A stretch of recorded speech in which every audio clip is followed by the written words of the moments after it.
Well, right now, real pleasure to introduce Gary Hanke. Gary, of course, well known in fly fishing circles here in Alberta and places beyond. And first of all, Gary, thanks very much for taking some time and chatting with us today. Oh, my pleasure, Michael. I really enjoy working with you, as you know. So, Well, you have, I guess, the perfect solution to folks that may be suffering from cabin fever, especially us fly anglers who are missing open water regardless of the pandemic. And that is a couple of fly fishing courses that are coming up. First of all, give us a little bit of information surrounding the courses and what you're offering. okay. So the courses they're 2 full days. They start at 9:30 in the morning, run till 4:30 in the afternoon. We do break for a quick lunch. So typically run on a weekend, a Saturday and a Sunday. And we only take on about 5 students. Part of it is COVID, but also from a teaching perspective, that's about as much as a person can handle and spend some quality personal time with each individual as we go through the different tying techniques, procedures on different styles or genres of flies. So is this course designed for someone who already has sort of an understanding of the basics of fly tying? Actually, the course is designed and set up to help both a beginner, who's a person who's never tied a fly in their life, to someone that has 20, 30, 40 years experience. I've taught all age groups at all caliper levels in fly tying, from the novice entry level individuals to masterclass fly tiers. So, there's always a sharing of information and a sharing of techniques and procedures. Gary, talk a little bit about the mixture of science and art behind fly tying, because in my humble opinion, I think it's an interesting combination of both. It is. There's a saying that people don't realize that it's not the fish that they're chasing. Fly tying is much the same. It's not we're not tying flies to save ourselves money. We're tying flies to immerse ourselves in history and in culture, in the art of fly tying. Um, During the COVID thing, we touched on that. I mean, like, you can sit at a bench and literally have hours dissipate in front of you without even realizing time has gone by. And it's so entrenched in history. I mean, fly tying has been around that we're aware of. At the 2 and 3 BC, there's been some form of flies, if you will, fur and feather tied around a hook, a bone hook, or a metal bronze hook. It's been really heavily documented, as per se, in Europe. There's good fly tying books that go back into the 1400s, 15, 16, 17, 1800s, well into the 21st century now. But they all have history behind them. If you look at Atlantic salmon flies, you can see which new lands were founded by these trade ships, and these ships that were often sponsored by royalty and nobles to travel the world and take people like Charles Darwin, botanists, around and collect animals and species. But you can see by the development of the flies afterwards which lands were founded or found, 1, 2, 3, 4, 5 years earlier. Because this material would come in, the botanists would use it, of course, for historical studies and sciences, and then those furs, feathers, vegetables would go then to the sponsors of these ships, these sailing adventures. That was then used in the textile for a lot of the people, and then what was left over was given to the gilly, or with the gamekeeper of these nobles' lands, and that's where the flies were created. It's a fascinating history, more to get into than we have time right now. But in terms of your course, Gary, do participants need to bring anything, vices, materials? The only thing they need to do is bring themselves. I decided a while back that I don't need people buying a fly tying kit to come and take a good fly tying course. So I provide all the tools, and there's a mixture of tools, all the vices, all the materials for the class. We also, I'm what's called a Gaia fly tying instructor. I'm the only naturalized Canadian that has received the Game Angling Instructors Association fly tying certification in Canada. So Gaia is a large game angling instructors group in Europe, primarily out of Great Britain. So it's a big achievement. And when you go for your Gaia certification, you sit in front of two adjudicators. But before that, they send you a syllabus and they ask you to write a fly tying course. So fortunately, I had most of mine already written, but I had to follow their syllabus. So that was another 400 hours of putting a fly tying manual together. And I take this pretty seriously because I have a love and a passion for it.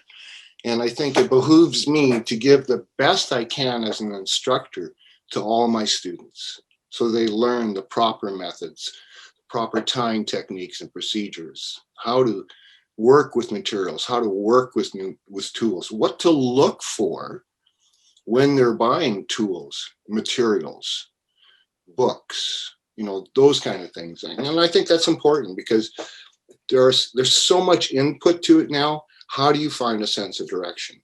And I think by going to a qualified, certified instructor, it'll give you a proper sense because everyone's fly tying manual that's taken the Gaia program is all founded off the same foundation. Is there a common theme, Gary, in terms of new fly tyers and maybe even those that are entrenched in their ways, that when they come to you, that there are some basic misconceptions that you find that you have to correct or maybe lead down a different path?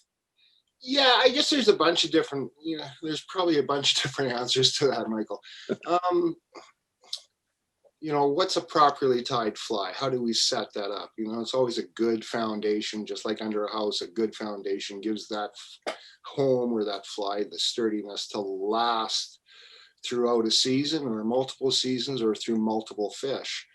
And that's only done by doing proper tying techniques and procedures and mastering thread control as an example. Knowing what your thread does to have it lay flat, to have it spin right to the right clockwise or to spin counterclockwise. What does that do to the thread? Where do I apply wax? When? These are all basic, think of yourself as building a house as opposed to tying a fly and chasing a recipe. So learning tying techniques and procedures certainly trumps a recipe. In terms of, and as a very young fly angler and fly tyer, I was told it really doesn't matter too much what us people think of the fly. It's what the fish thinks of the fly at the end of the day that really matters. Yeah, there's a lot of truth to that. I think sometimes we put too much credence into, I talk about chasing recipes. I think sometimes we put too much credence into chasing a recipe because at the end of the day, it's more presentation and how the fly is presented. As long as the fly itself has a rough silhouette of what the fish may or may not be feeding on, a good presentation will almost always catch a fish, even if you're out. I've seen lots of days where they're feeding on, caddis larvae, and I can still go in there with a mayfly nymph and still catch fish because I'm at depth with the fly because I've designed the weight into my fly. And I can stay in those feeding areas for longer periods of time, giving the fish an opportunity to come and scrutinize my fly and then take it.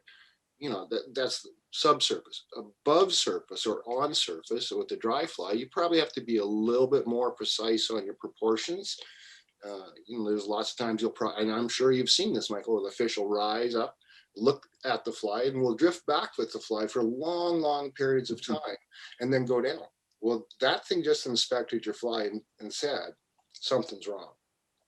I'm not convinced.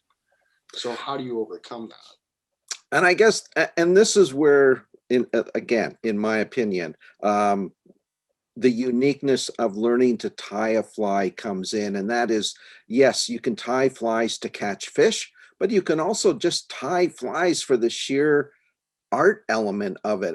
And as you well know, I mean, there are Atlantic salmon flies out there that can go into the thousands of dollars. They're just absolutely masterful works of art.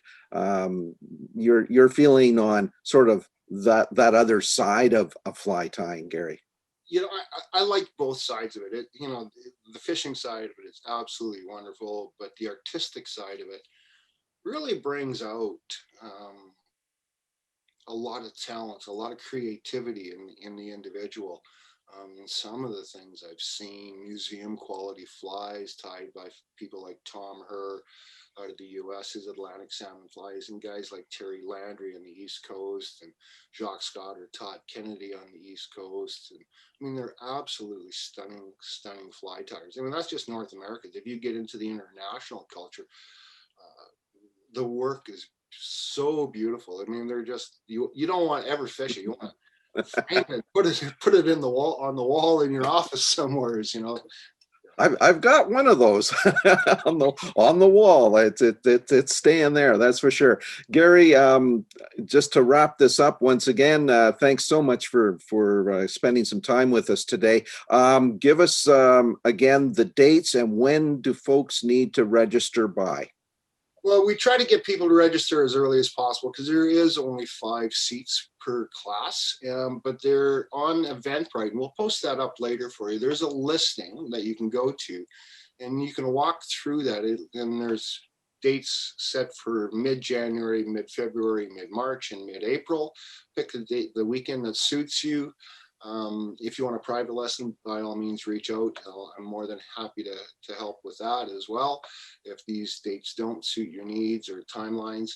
But the easiest way is to go through the Eventbrite listing, which we'll share here, Michael, and just follow it and prompt through it. Just open it up and go through it, and it'll even take your money. So.